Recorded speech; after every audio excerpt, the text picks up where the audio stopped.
Welcome to the Shikama Live Show with your host, Shikama. You know, the very best thing that you could do in this time of need is to watch the entire video. It's like donating 5 cents every time that you watch it, if you have the advertisement on, or if you have YouTube Premium. If not, you could do like a lot of other people and just go ahead and donate $20 to me. Because I don't know if I'm going to be here tomorrow because nobody's in these offices and I might get shut down. I don't know what's up. Anyway, I know everybody's going through is eating a poop sandwich, and especially the YouTubers. I don't know if you all know this, except for the very, very, very, very rich YouTubers. Everybody else is really suffering. So, Carla goes on a reality TV survival show. Meet Carla. She's a strong, empowered woman. She don't need no man. I don't know why I wrote it like that, but anyway. Just ask her. Carla is pro-woman. Kind of. If you look carefully, she's more pro-working, non-married, non-children, non-dating heterosexual men woman. And even then, there's more distinction because she's not really for the advancement of women, but more so the punishment of men, if she were honest. To really stick it to men, she's on this, she's been on this women are equal to men bench. Her mom thinks Carla went off to college and went off the deep end ever since. Since this whole women are equal to men thing, her mom has tried to tell her that no, in fact, women are not equal to men and men are not equal to women. Men and women are very different from each other. When Carla tried to hold her mom up as a strong, powerful woman who raised 5 kids, her mom corrected her and said, no, she had a good life, a good husband that made me not want for anything, and barely had to lift a finger. Carla replied that she did the cooking, the cleaning, and the diaper washing. Her mom replied, yeah, Carla, I had nothing to do all day, but cook and clean. All humans must cook and clean. My husband, your father, did back-breaking work all day and put food on the table. Carla retorted, you put food on the table.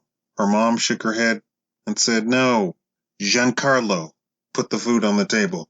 The least I could do was cook it. Her mom washed her hands of Carla. She had no idea how she could have raised such a stupid child. The child was now 25 and a brute. I don't know if that translates into English, as they say. Bruta, right? Carla signed up for a men versus women reality survival TV show. Her friends said it would prove once and for all that women were equal to men. Carla said they'd all sign up. But as the weeks marched on, one by one, her friends bowed out, saying they had other stuff to do much more important for the cause. Carla went jogging the week before they were supposed to be flown out to the islands just to make sure she was in shape. They didn't know which show would pick them up, so they just all went to the agency and waited the day before. Some would go to Germany, some would go to England, some would go to Australia, and some to boring America. Carla literally was with the England group of women, so she and her same countrymen were going. I'm sorry, countrywomen. They got on the private jet. The men were sitting on the one side of the plane and the women on the other side.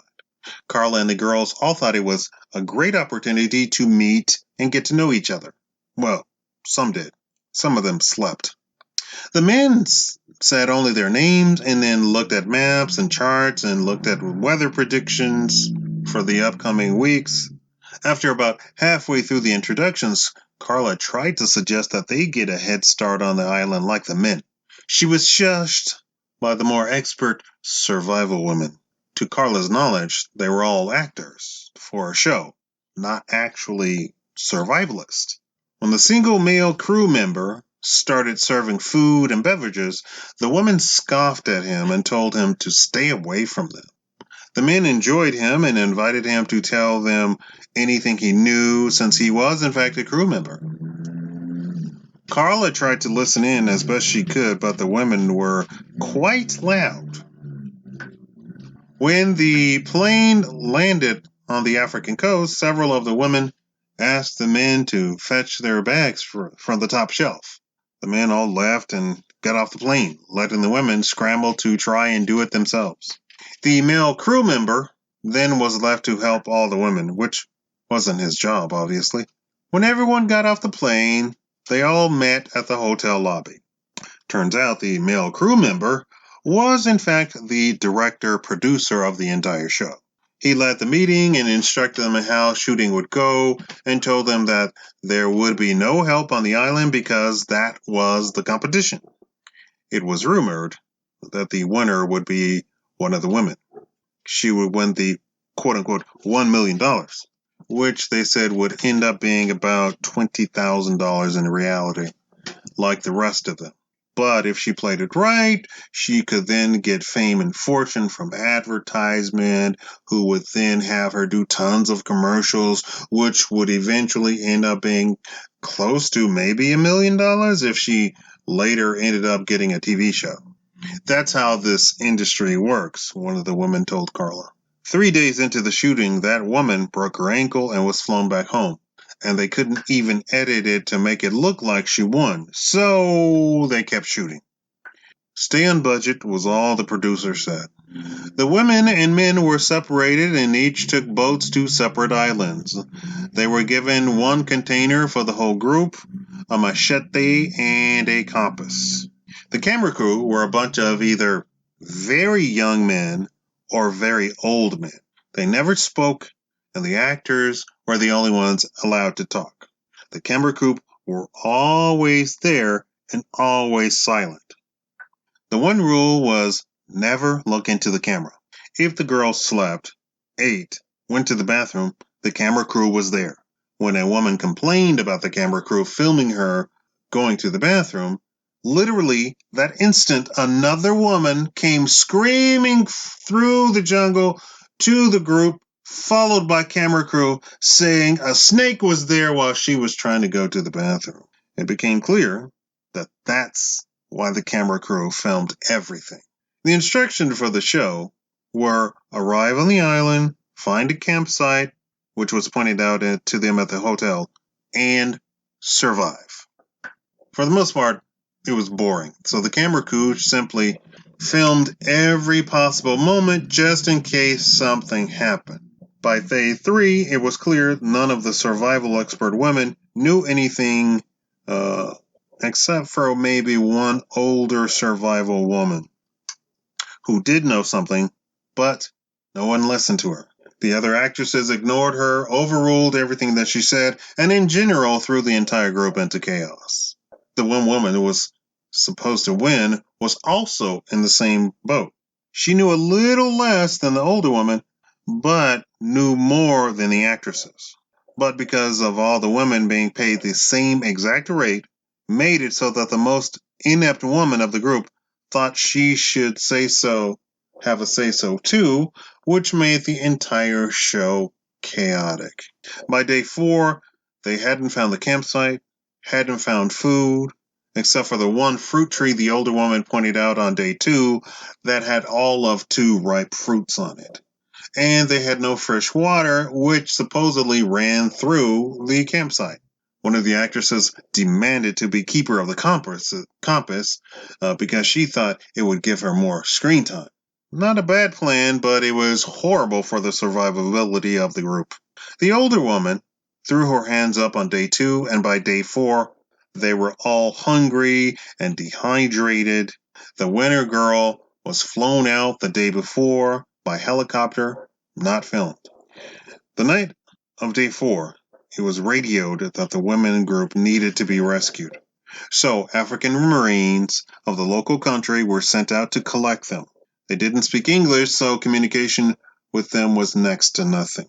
They handled the women like packages, got them on the boat, Medics all put them on hydration bags and saltless crackers. When they got to the military port, cars were waiting for them. Carla heard that the Australian crew and the American crew combined their groups by day 3 and went on to film the full shows, with women winning by being clever and tricking the men into working for them and pitting the men to not stick together.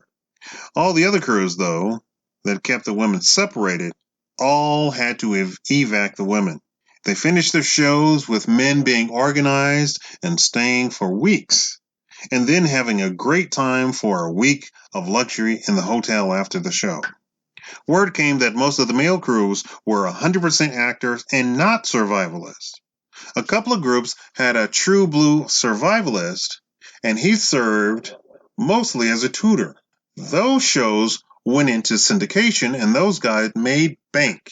Carla was mad when she heard this, because the women didn't finish. They all got day rates for the 4 days. Since they were all considered background performers and not lead performers, they got $115 per day. Some of the men got hundreds of thousands of dollars. When Carla came home, she hugged Mom and Dad at the airport. They insisted that she stay at her parents' house to be nursed back to health. When her mom came into the room and asked if she had given up this silly notion that women and men were equal, Carla said no. Her mom said, but the men stayed on the island for weeks, and the girls were done in 4 days, almost dead. Carla wouldn't talk about it anymore. When Carla got up the next day and came down to the table, Mom served them breakfast, she and her husband. Carla said, why are you serving him now? You're both retired. Her mom turned to her and said, because I love my husband? That's your father, you know. Carla packed her stuff and left that afternoon. Because she didn't let her mom and dad take care of her, she ended up in the hospital the next day. And a week later, she had a hefty hospital bill. Her mom said, see, if you had stayed home like a smart, obedient child, this wouldn't have happened. Against her mom's complaints, her dad paid her hospital bill. Her mom knew Carla wouldn't appreciate that they were dipping into their retirement to do so. Her other children just shook their head when they heard the whole story, and they gave Dad the money back. Not Carla. They also suggested that maybe not to invite Carla back home anytime soon. Thank you all for watching, and if you reached to this point, leave a comment in the comments saying, don't invite Carla home.